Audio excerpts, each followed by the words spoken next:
And because all of a sudden our subconscious sees that those walls are maybe being questioned and our subconscious put them up to protect us, the natural reaction is for us to back away from the effects that those good feelings are having on us.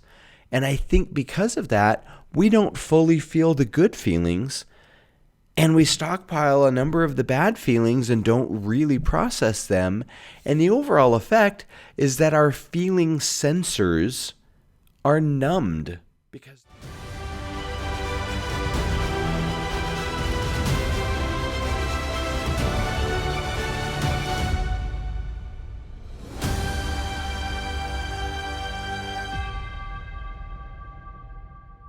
Hello, friends. Welcome back. I'm Matthew Pilling, Chief Overthinker with A Pilling Perspective, and we are now in video 7 of our gratitude series. Thank you for sticking with us for so long. I hope this has been helpful along the way for you. In this video, we're going to overthink a little bit about the feeling of gratitude.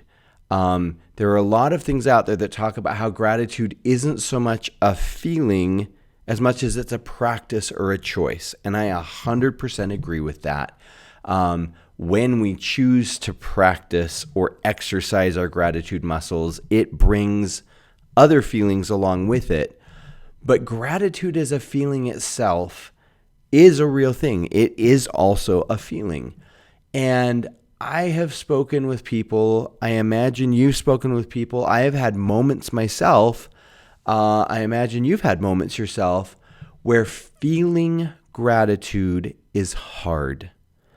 Whether it's because a situation is so ugly that it's hard to find whatever there is in that situation to be grateful for, whether it's just the amount of fatigue that we have going on in our life. There are lots of reasons, but I think our psyche, as we hear gratitude gurus out there discuss the idea of the benefits of gratitude and the need to always find something to be grateful for, when we have those moments where we don't feel as grateful as some of that discussion seems to set up an expectation for, it makes us feel flawed. It makes us feel like perhaps we are ingrates, like we are lesser beings, like we just don't exist on that side of the line. And I say this cautiously, but I believe it is because we are flawed, okay? Which may seem the wrong thing to say after setting up that bit of conversation. But I don't think it's that we're flawed in the way that our psyche, that our subconscious is pushing us to feel. If the flaws that I'm talking about are laden with guilt and shame, they really aren't going to be helpful, and they aren't what I'm talking about. The flaw that I think exists is that we aren't good at processing feelings in general. And that can come from a number of different things. That honestly comes from our society. We live in a world that really wants to get things done or just get to the next thing. We live in a sitcom world. We live in a world where people expect that problems will be solved within the half hour minus commercial breaks. We live in a microwave world where people expect that the food will be done within 2 minutes or less. We live in a world that is in such a hurry that taking time to feel and process emotions isn't taught to us and really isn't allowed for. We are in a society where if people were open and honest about the feelings that they have, other people would probably look at them as crazy, as oversensitive, as just not normal. And that's a shame. That is wrong. Our emotions are signals from our brain, from our body, of what is working for us, what is not working for us. And the reason I get into all of this, gratitude being something that we're not taught how to be grateful as well as we could be taught, and being an emotion that can be very tender, just goes against so much of what our society is set up for. And I think I'm getting at 2 points here. One, we aren't practiced in feeling gratitude itself on the level that it can be felt on. So when we make a list in our gratitude journal of things that we're grateful for, and we hear other people in the gratitude challenge that we're a part of expressing just how wonderful they felt after writing down the things that they're grateful for, and we haven't felt those feelings ourselves, it's deflating. It is frustrating.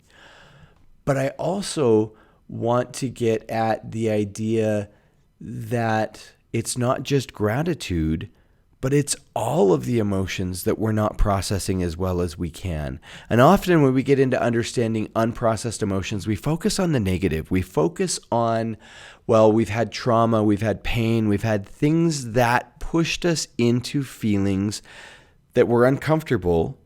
And so we try to bottle them up. We try to not have those feelings instead of allowing those feelings to happen and processing them so that once we've understood their message, we can release them.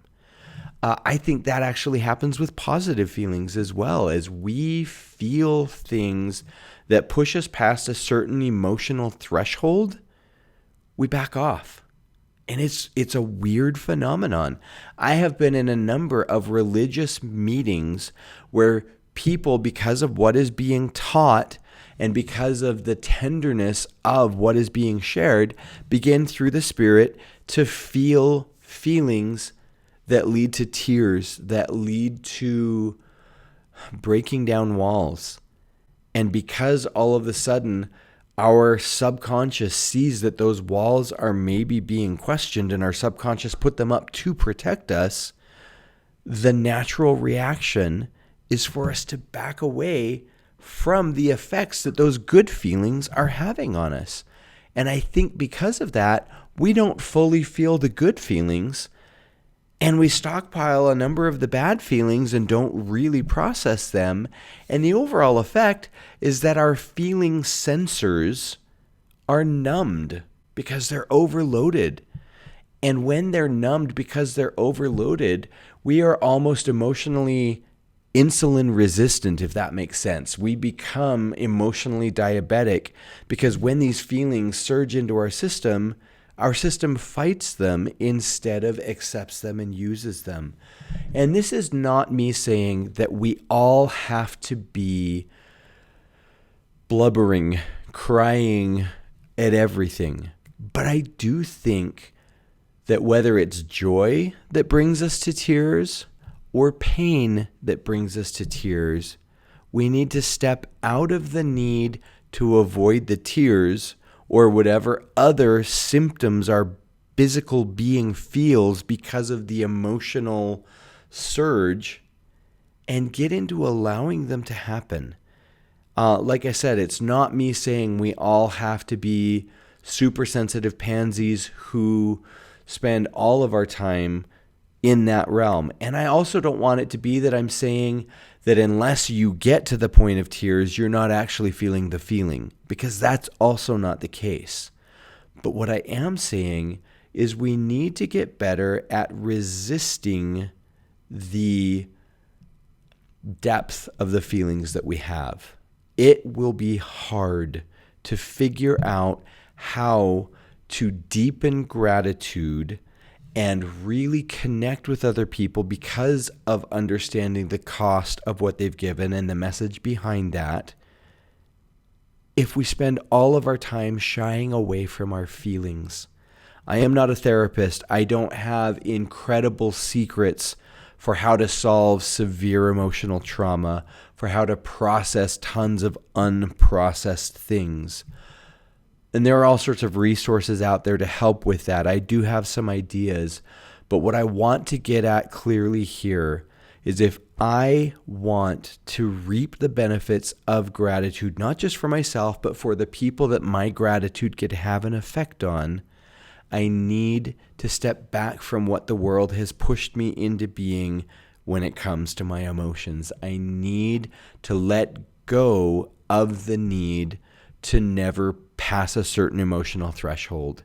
Brene Brown talks all sorts of things about the need for vulnerability, and that's really what I'm getting at here. Gratitude, when deepened, pushes into vulnerable realms. But unless we're willing to step into those vulnerable realms, we are going to miss out on all of the connection and all of the joy and love that comes through passing through the scariness of vulnerability and stepping into the connection that's on the other side of that valley. Again, as I keep saying, I really do hope that these thoughts about gratitude are broadening your mind and your heart a little bit, that they're pushing you into feeling some things that either you haven't felt before or maybe you haven't felt in a long time, and helping you be comfortable with those things. I firmly believe that we are on this planet to have joy.